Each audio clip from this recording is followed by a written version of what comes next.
Okay, so 12 years ago, I launched my very first strength and conditioning program aimed at rugby players as part of my personal training business when I was playing semi-professional rugby. And in today's video, I want to share with you 12 lessons that I've learned from these 12 years of coaching rugby players with their strength and conditioning. And to be clear, that time has been spent exclusively with amateurs and semi-professionals, people that have a full-time job to be working alongside their rugby. I wanted to make this podcast more about lessons that I've learned from my experience, not lessons that I've learned as part of my education, like within university and traditional stuff. This is literally the lessons that I've learned from my own experience of 12 years of working with rugby athletes with their strength and conditioning, both in person, but mostly now online.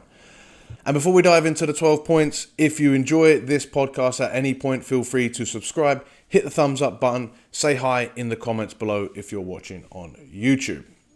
And if you want to work with me with Rugby Muscle, links to do so will be in the comments below. And if you stay till the end, there might be something a little bit special that you can access only this week and next week. So let's get into it. Number one. There are many roads that lead to Rome. There are so many different solutions to the problems that come up for rugby players with their strength and conditioning. It's just how you fit those together within your schedule that becomes the secret sauce. There is no one special method. There is no one special thing that every single person must do. There are lots of different methods and all of them work to an extent. It's just about how you make them work for your situation. Number two, you can and should make progress in season. This really bugs me that the common advice for rugby players is that when you're in season, you should just be holding on and doing your best to hold on to the gains that you have and shouldn't worry about making progress at all. The reality is that most rugby players are in season for at least 6 months and for most of that time are only training rugby twice a week and they have their one game on top of that. I could understand this maybe for professional players that have, double rugby days, lots of contact, all of that sort of stuff. But for most amateurs, 2 sessions a week isn't going to be killing you. And the reality is that because your in season is at least 6 months long, if you give up on making progress in season, you're literally halving the amount of time that you have to make any progress with your strength and conditioning. Number three, you need to work your conditioning year round. Conditioning is foundational. It's not something that you should just be doing for your pre-season. It's not something that really is covered by your rugby matches or your rugby training. Most rugby players do not have a strong enough aerobic base and your matches and your training are too high intensity. There's not enough quality volume in there to build up that aerobic base.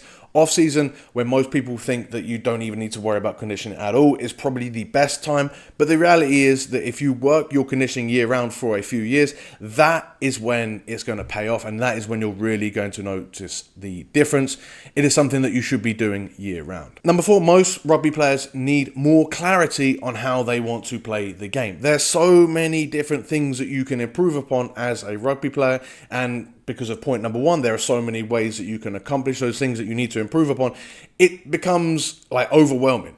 Most rugby players need to understand what they specifically want to improve upon, whether it's carrying, whether it's tackling, whether it's their speed, whether it's lasting the full 80. They need to have a clearer picture on what they want to play like, how they want to feel when they're playing the game. That should then feed into your strength and conditioning. We don't need to be dealing with things that are just rugby specific and then that's it and accept that and just try to train like that. We need to have a clear idea of how you want to play and how to bridge that gap then from where you are now to how you want to play. Number five, testing is mostly a waste of time. Now, I've walked this statement back just a little bit because within strength and conditioning, within specific scenarios, there is definitely a time and a place for testing. But the way most rugby players do it is actually their coach has made them do it. They do some random test. They never come back to it. Complete waste of time. It doesn't have any bearing within the player selection. It doesn't have any bearing within the training that the rugby coach consequently does as a result of the training. Nothing happens as a result of the testing. It is a waste of time. It is just done because that's what everyone does. Like if your best player performs worst on the fitness test, you're not going to not pick that best player. Likewise, you're not going to adjust the training. It just makes no sense. People just do tests for the sake of it.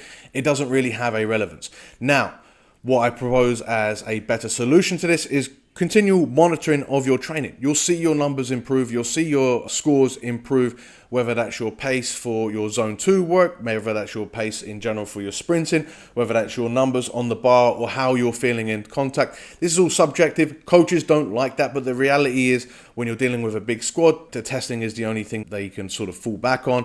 When we work one-to-one with players, or if you're just a player that's looking to improve, you should be able to look within your data, know within your feelings how you're improving and deal with it that way. Number 6, low intensity aerobic efforts, I'm talking zone 2, is probably the key for the vast majority of rugby players when it comes to their conditioning, but most people are still going to avoid it through fear.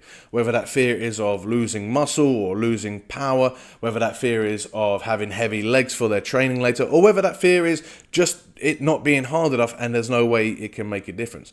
The reality is it's one of the most powerful training stimuluses that you can get. Stimuli? It's one of the most powerful training stimuli that you can give yourself on a weekly basis and will make a huge difference on the pitch. You should be doing some at some point through your training. Number 7, most players chase intensity, but they rarely achieve it, right? Because they chase too much intensity.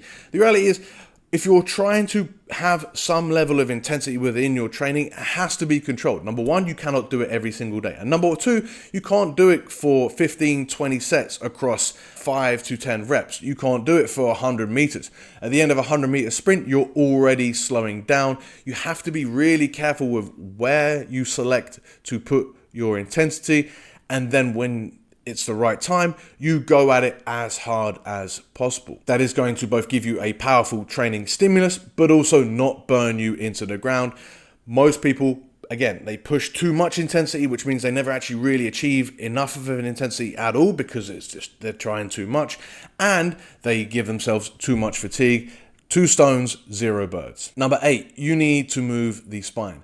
I might save this for another hot take episode, but I don't really believe in loaded carries. I believe in training the spine through motion, through rotation, not through just resisting motion, right? So you're moving your spine laterally, you're moving it forwards and backwards, you're rotating it, and you're doing that under load. You're training those movements. I think that has the biggest benefit for athletes within contact situations. Yes, stability is also important. I can see why those things have their place. I just think you're going to get more benefit from training that spine to move through that motion. That's going to help you in contact. And then, yeah, my hot take within this topic is that I rarely do loaded carries at all, which is the opposite of moving the spine. It's resisting that movement. Number 9, your rugby sessions are really important. And then if anything, they're kind of more important for you as an amateur player than they are for the professionals, because you've only got 1 to maybe 3 opportunities a week to challenge yourself at rugby, to challenge yourself to hit your passes better, to hit your tackles better, to ruck better, to do all of the things rugby better. Yes, your strength and conditioning is obviously important. It's going to help you improve at these things, but it's only going to help you if you then apply it to the rugby field. So going into your sessions feeling trashed, going into your sessions just feeling like you've got to get through it is not the way to improve as a rugby player. You want to go into your rugby sessions thinking about things that you want to improve upon within your skills, but also within your physicality and how you want that physicality to apply to the pitch. And again, it's only 1 to 3 sessions a week that you have this opportunity to improve. You better take full advantage. And you also have to understand the fatigue that those sessions are going to cause and the stimulus that those sessions are going to give you as well, so that you don't have to worry about those things in the gym. That leads me perfectly to point number 10, which is advice from strength sports. I'm looking at powerlifting, bodybuilding, CrossFit, even high rocks these days. This stuff ignores that rugby. It ignores the fact that you're going to get fatigue. It ignores the fact that you're going to get stimulus. It ignores the fact that you need to be fresh for your rugby sessions as well. So you cannot just take programming and training from these sports and then throw them on top of your rugby, which, as I've just stated, is the most important part of your week. You have to factor that in first and then build from the ground up. And actually, that also leads me perfectly to point number 11, which is removing stuff from your training plan is often better than adding it in. It's often way more powerful. Taking stuff out allows you to focus on the stuff that is left in, potentially getting a better stimulus, potentially getting a better adaptation. If we're trying to do way too much with way too much volume, which is most rugby players, through scarcity, through fear of not working hard enough and not trying hard enough to get those improvements, more often than not, that leads you to worse results than if you just do a few things. If you just do sort of a minimal volume, but with the maximum intention, that is more likely to give you better results than adding more stuff in. So taking stuff away can actually be way more powerful than adding stuff in. And then finally, number 12, long-term adherence to a certain program or training philosophy, or just to training in general, is going to be the most powerful training output, benefit, secret, hack that you're ever going to get. If you can stick with a program for months and months and months, that's going to be great. But if you can then stick with it through years, that is going to continually add benefits. It's going to continually provide you